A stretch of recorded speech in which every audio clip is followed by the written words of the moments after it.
Swayam Prabha. Digital India. Educated India.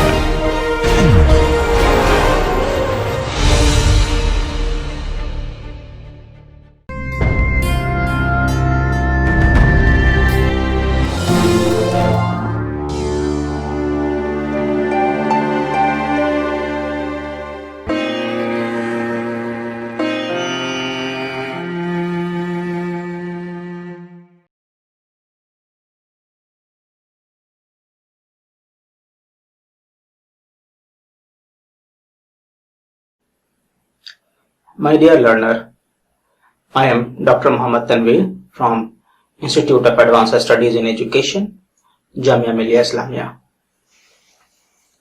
In the previous session, we have discussed adolescence phase of human life. In this session, we will discuss about adulthood phase of our life. So, the topic of the present discussion is adulthood. When you think of human development, what is the first thing that comes to your mind? Most likely, the first image you have is of a teenager going through the stages of puberty, or maybe some other stages like a child or a toddler or maybe teen.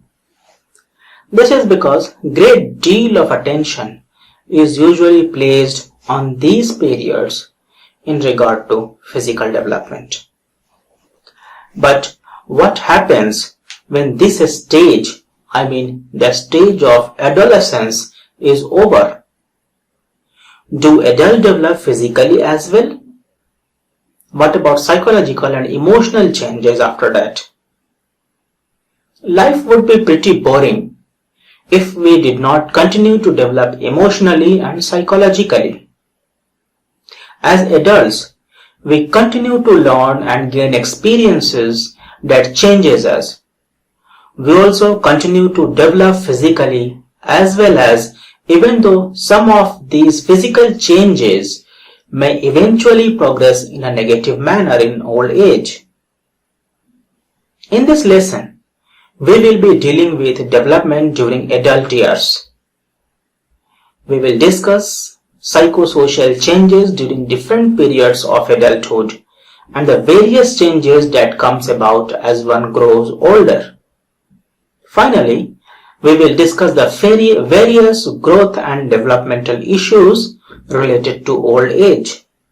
Let's learn about the physical, psychological, emotional and social changes that take place along this life journey. After completion of this lesson, the student should be able to recognize physical, psychosocial and emotional changes in adults as a normal and natural process. Explain the physical changes during adulthood. Delineate the psychosocial changes during adulthood. Explain the emotional changes during adulthood. Detail changes in psychological, social, and emotional domain as being heavily influenced by external criteria. And describe the problems of old age. Until 1970s, psychologists tended to treat adulthood as a single developmental stage, with few or no distinction between the various periods that we pass through between adolescence and death. Present-day psychologists realize, however, that physical, cognitive, and emotional responses continue to develop throughout life, with corresponding changes in our social need and desires. So, the stage of adulthood have sub-periods such as young adulthood, middle adulthood, and late adulthood. Each have their own physical, cognitive, and social challenges to deal with. Early adulthood is the stage of our life between the ages of about 20 to 40 years old. That means just after adolescence. We are typically vibrant, active, and healthy, and are focused on friendship, romance, and childbearing and career. Middle adulthood typically begins in the early or mid-40s. That means roughly between the age of 35 and 65. This period is best known for the midlife crisis. This is a time of re-evaluation that leads to questioning long-held beliefs and values of life. We enter in the world of late adulthood or old age at some time around the age of 60 to 65, that is post-retirement period. Early and middle adulthood is extremely difficult to demarcate due to very similar characteristics. The development from one period to another is called transition period. So the transition period between adolescence and early adulthood is very thin, and same as the transitional period between young adulthood and middle adulthood is also thin. Collectively, adulthood represents a long period of time. In fact, longer than any of the other developmental stage. And the bulk of our life is spent in this stage. That means the bulk of our life is spent in adulthood. You can say that till adolescent, we prepare ourselves for the lives of adulthood. In the Indian tradition, the period of adulthood is referred as Grihastha Ashram. During this stage, an individual enters the social life and accepts responsibilities of family, marriage, and tries to excel into one's career. So, this period must be marked by society's expectation of performing one's duty as an adult. These are also the periods in which most of us make our most substantial contributions to society by meeting two of the Erikson's life challenges. We learn to give and receive love in a close, long-term relationship. And second, we develop an interest in guiding the development of the next generation, often by becoming parents, guardians, or mentor. First, let's look at the physical changes that take place during adulthood. Because of the dramatic physical development that take place earlier, that is in adolescent phase, it may seem that less attention is placed on the physical development in adult years. Early adulthood takes place through between the age of early 20s to late 30s. In this early adulthood period, a person may continue to add a bit of height and weight. Hormonal changes also continue to occur, but the effects are less pronounced than they were during adolescence.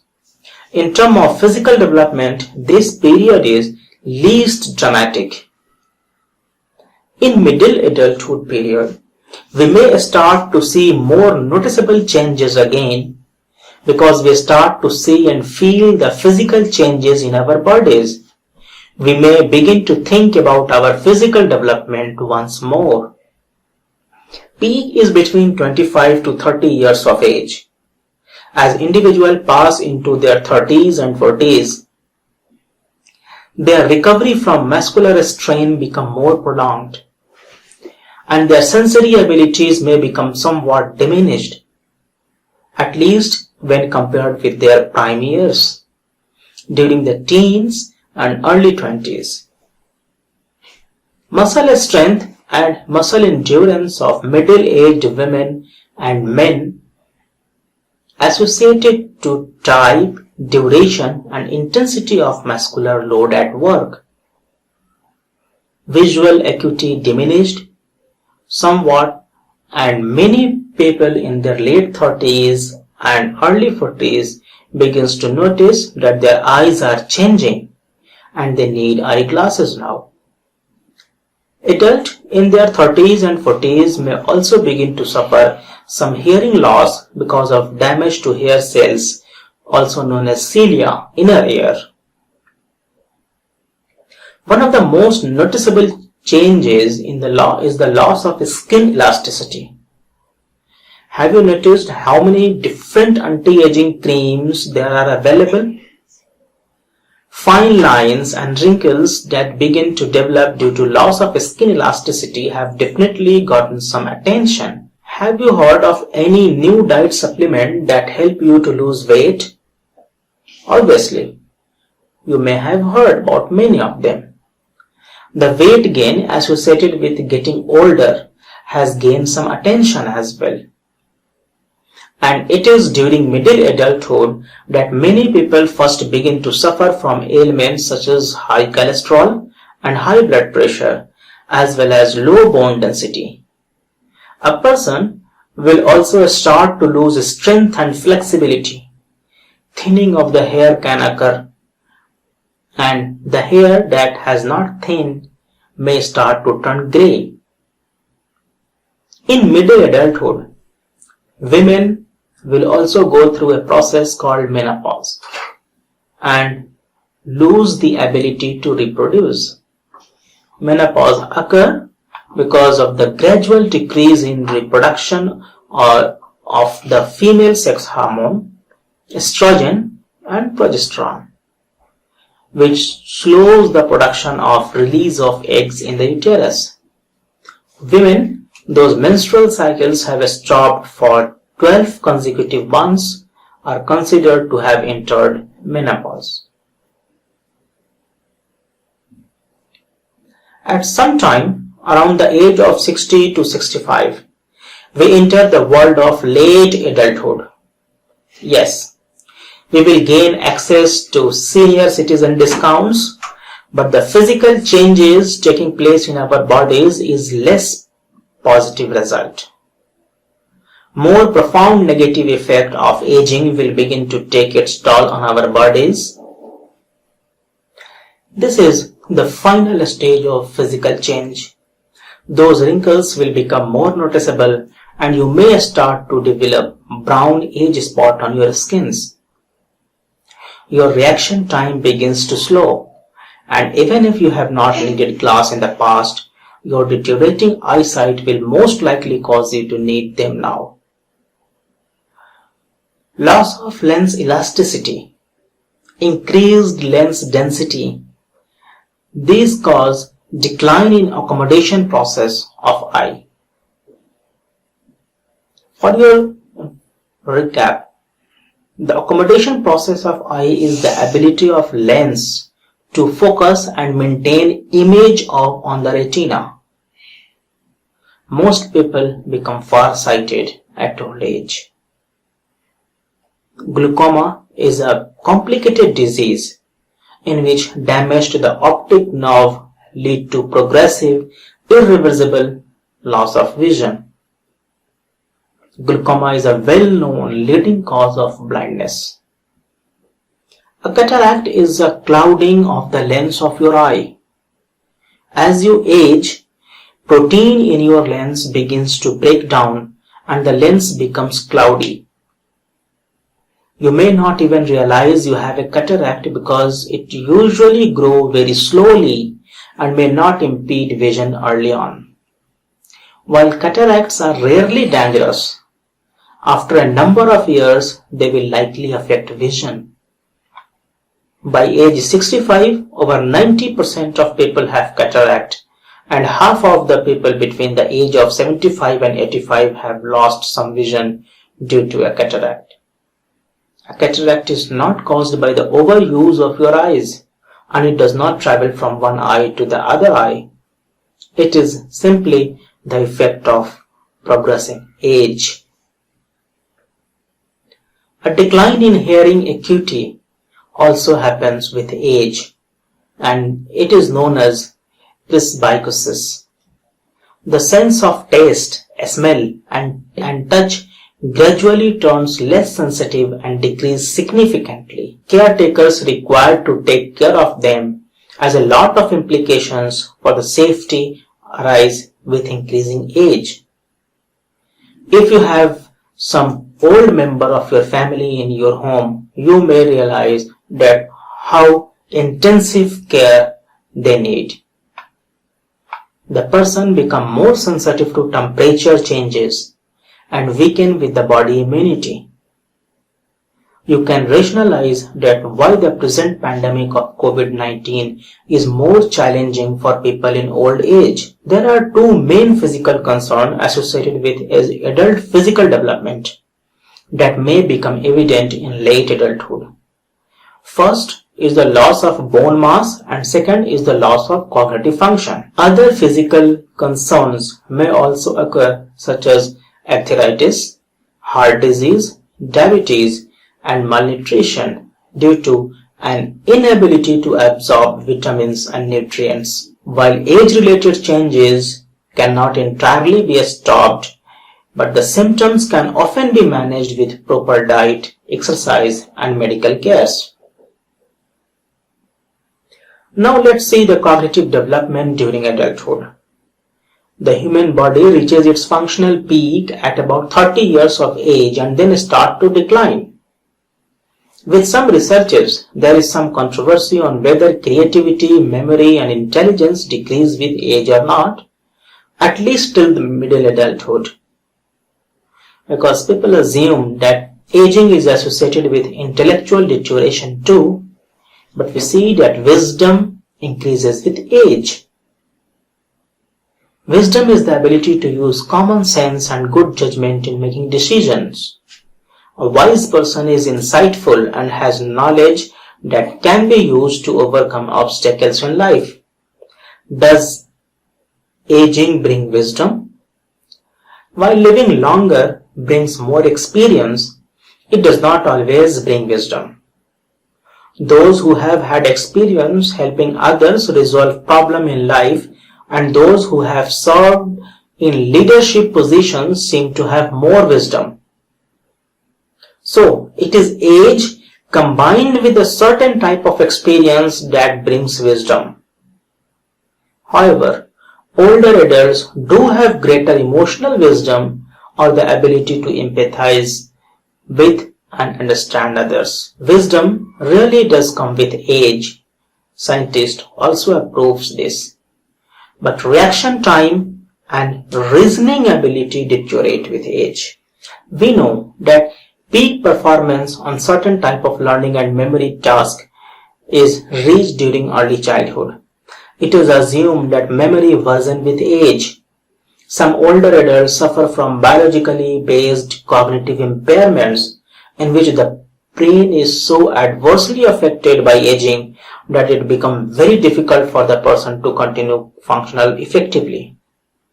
Dementia is defined as a progressive neurological disease that include loss of cognitive abilities significantly enough to interfere with everyday behaviors. Alzheimer's disease is a form of dementia that over a period of years lead to a loss of emotions, cognition, and physical functioning, and that is ultimately fatal.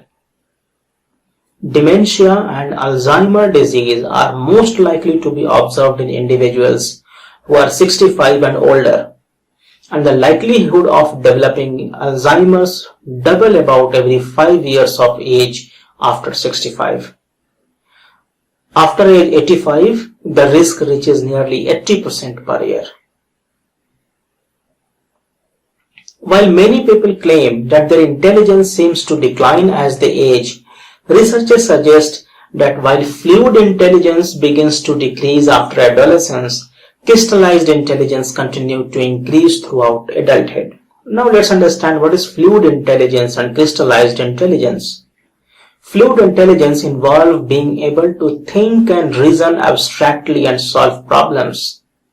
This ability is considered independent of learning, experience, and education. Crystallized intelligence involves knowledge that comes from prior learning and past experiences. Situations that require crystallized intelligence include reading, comprehension, and vocabulary exam. This type of intelligence is based upon the fact and rooted in experience. As we age and accumulate new knowledge and understanding, crystallized intelligence becomes stronger.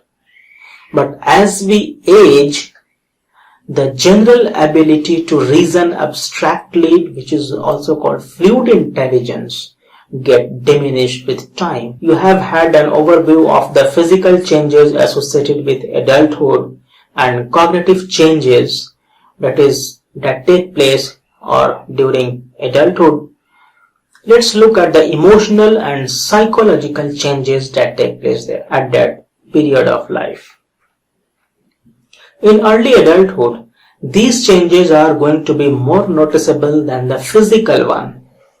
This is an important stage in adult emotional and psychological development, and we strive to find our place in the world.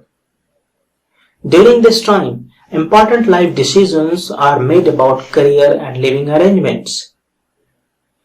As we find our way in the world and gain our independence, our independent choices and resulting emotional consequences can have profound impact on our view of who we are. One of the largest aspects of this period of development is importance that is placed on relationship formation in early adulthood.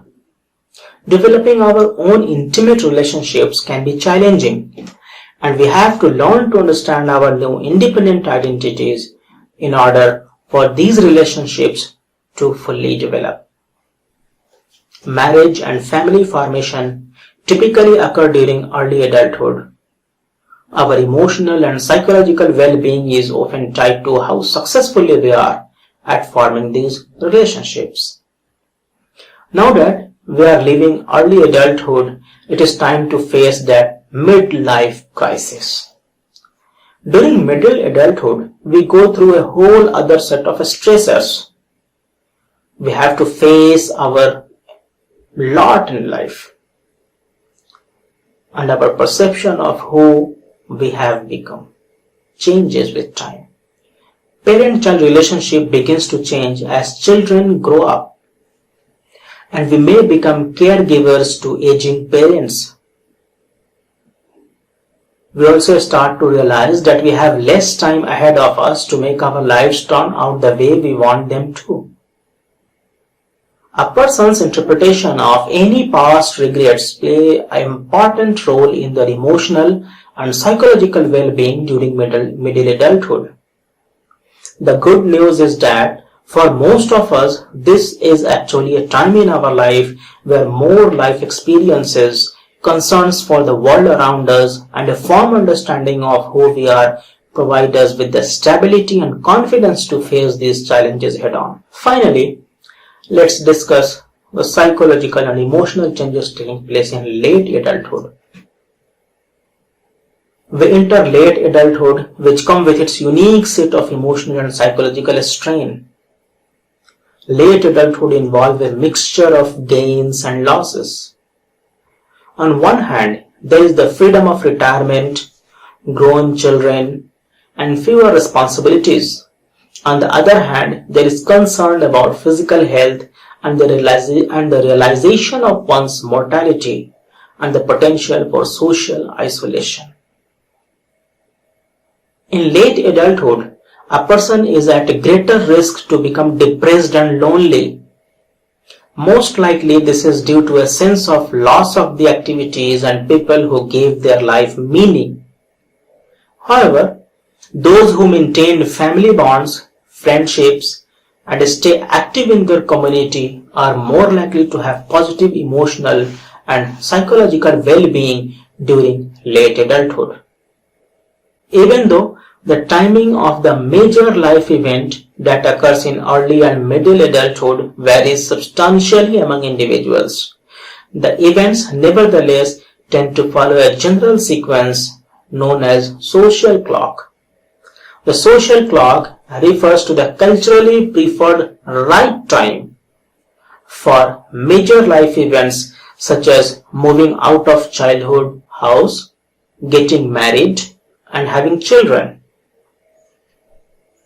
People who do not appear to be following the social clock, for example, young adults who still live with their parent, individuals who have not married late in age, and couples who choose not to have children may be seen as unusual or deviant, and they may be stigmatized by others in society. Marriage is a game changer in adulthood. Marriage is beneficial to the partners both in terms of mental health and physical health. People who have successfully married report greater life satisfaction than those who are not married and also suffer fewer health problems. Parenthood also involves a major and long-lasting commitment, and one that can cause substantial stress on the parents. The time and finances investing in children may create a stress for few, which frequently result in decreased marital satisfaction. Some of the studies suggest this thing. This decline is especially true for women who bear the larger part of the burden of raising the children and taking care of the house, despite the fact they increasingly also work and have careers. In late adulthood, grandparenthood is such a stage in this age. It is a relationship with fewer responsibilities and mostly fun. Meaning of grandparenthood are more significant than people think until they face that transition. The gratifications of grandparenthood are too many. It includes like grandparenthood make you a valued elder. It gives a sense of immortality through descendants. It gives a sense of re-involvement with the personal past, and the whole lot of indulgence with grandchildren is a blessing. Grandparent and grandchild relationship are somewhat dependent on the age of the child. As the child grows older, the grandparents shift from play to warmth, support, information, and advice giving. The closer the families live geographically, the better chances the children can relate more closely to the grandparents, especially the grandmother. The stories of grandma are famous for some reasons. Usually, numbers of friends decline with age. Since people get more selective about friendships, if it is close friendship, though people will try to maintain it with care, friendships are the source of emotional support, pleasure, and enhanced well-being. Let's discuss the Erikson's theory and crises which take place in adulthood. Without this discussion or without this mention, the topic would not complete. Maybe you have studied the theory of Erikson's. You may treat this as a recap. According to Erikson, the socialization process consists of 8 phases, the 8 stages of man. His 8 stages of man are formulated not through experimental work, but through wide-ranging experience in psychotherapy, including extensive experience with children and adolescents from low as well as upper and middle social classes. Erikson regarded each stage as psychological crisis, which arise and demand resolution before the next stage can be satisfactorily negotiated. During adulthood, every individual passes through at least 3 major crises.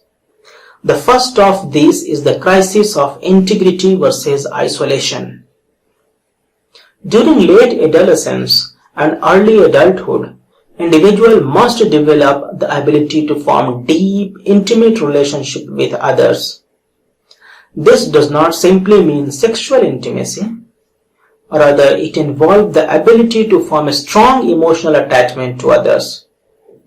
Intimacy requires that an independent person give up some of their independence and redefine their identity to include the interests of other person and others in their lives. In other words, the first crisis of adult life centers in the capacity to love, to care deeply and consistently with others.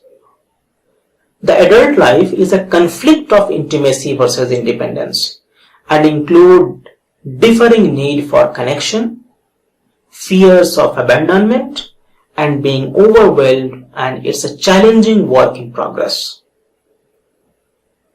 People who have achieved intimacy and cooperative, tolerant, and accepting to differences, they can accept times of loneliness without fear of loneliness.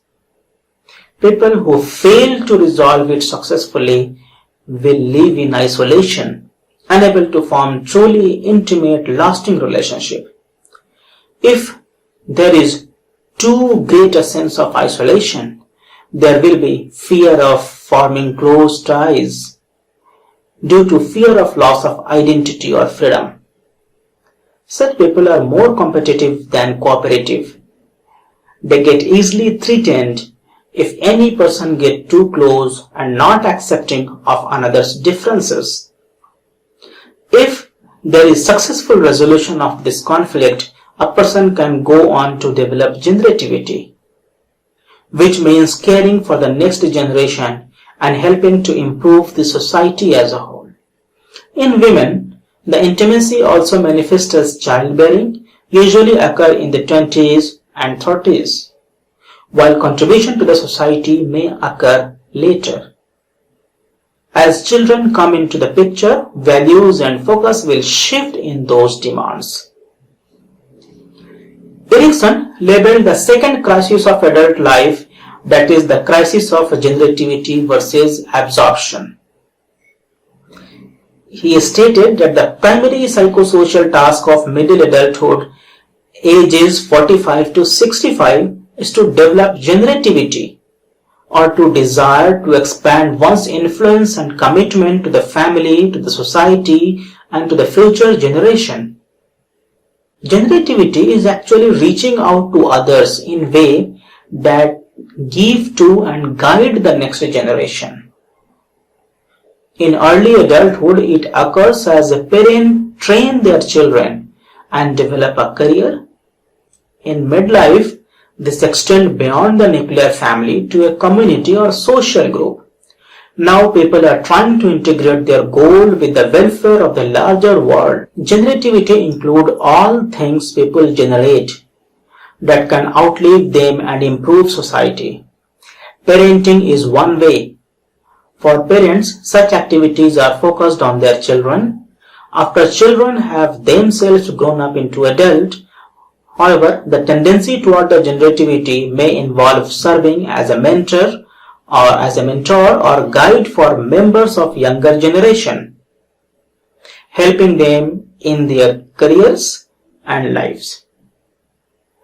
People who do not become parents, they express generativity by providing help and guidance to young people such as students, young co-workers, colleagues, nieces and nephews, and so on.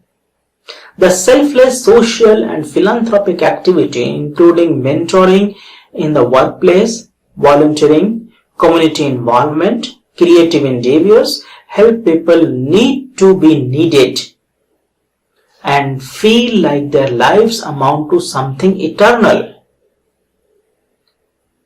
There are certain social clock imperative toward generativity, but there is also an optimistic belief in the species that we want to be part of. This means finding ways to be part of improving humanity. Middle adulthood who fails to develop generativity become absorbed in their own lives and gradually cut themselves off from an important source of growth and satisfaction. They experience stagnation or self-absorption, with its associated self-indulgence and invalidism.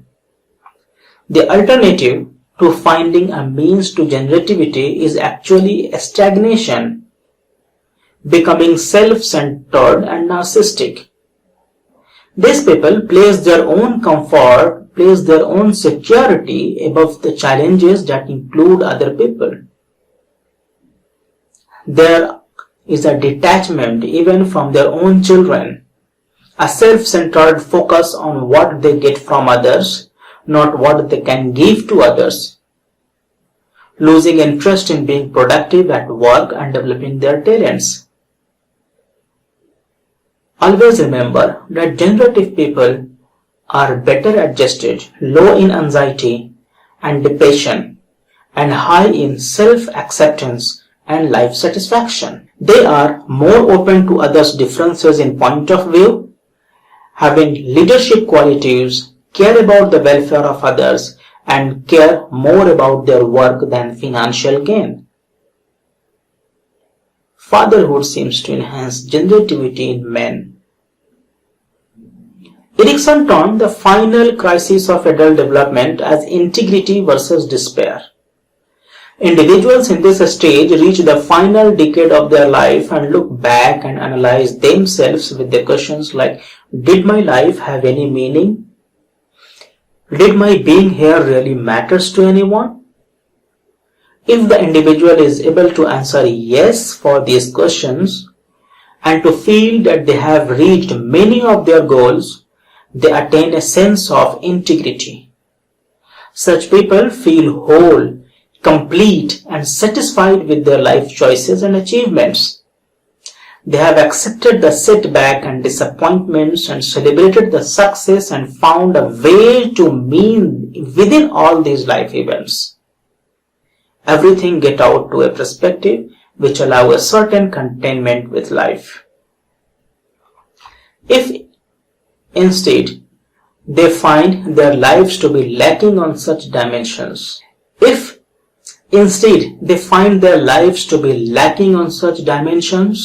they find the answer of those questions in negative, they may experience intense feeling of despair.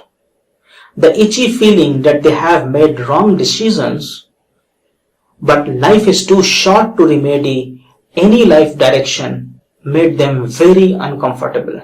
They display bitterness, defeat and anxiety about death, a hopelessness.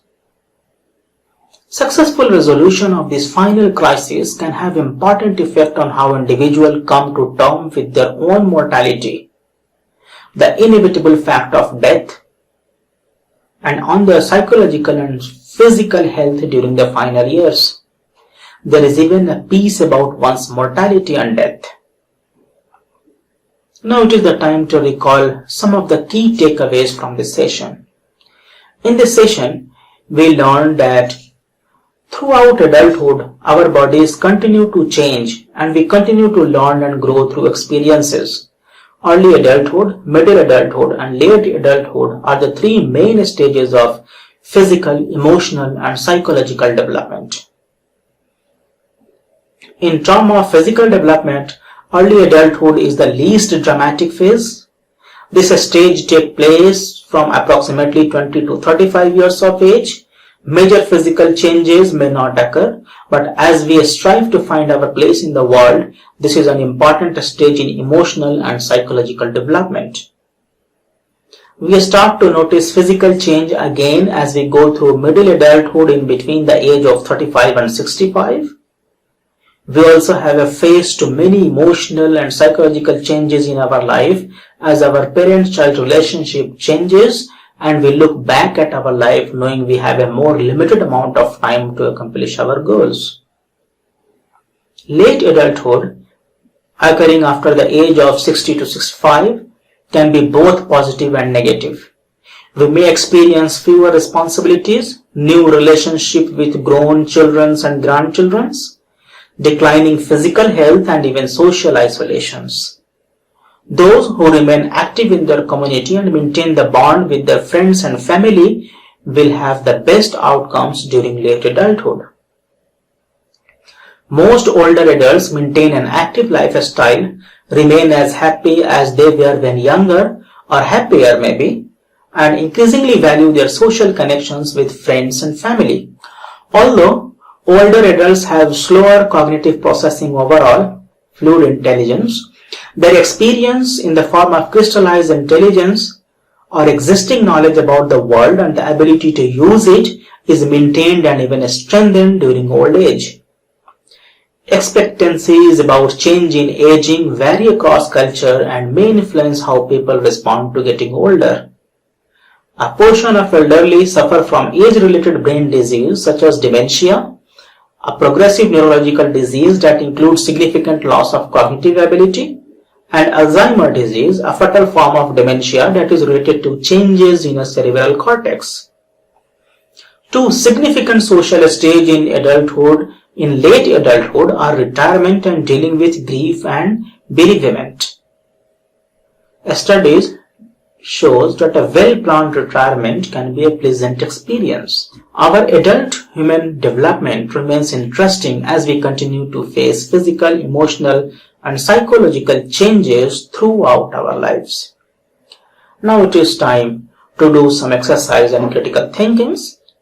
There are some of the questions, there are some of the assignments for you to get involved in critical thinking. Please note it and try to do it.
Now, the next slide will continue with the references for which may help you in your further studies of this topic.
Thank you for being the part of this session.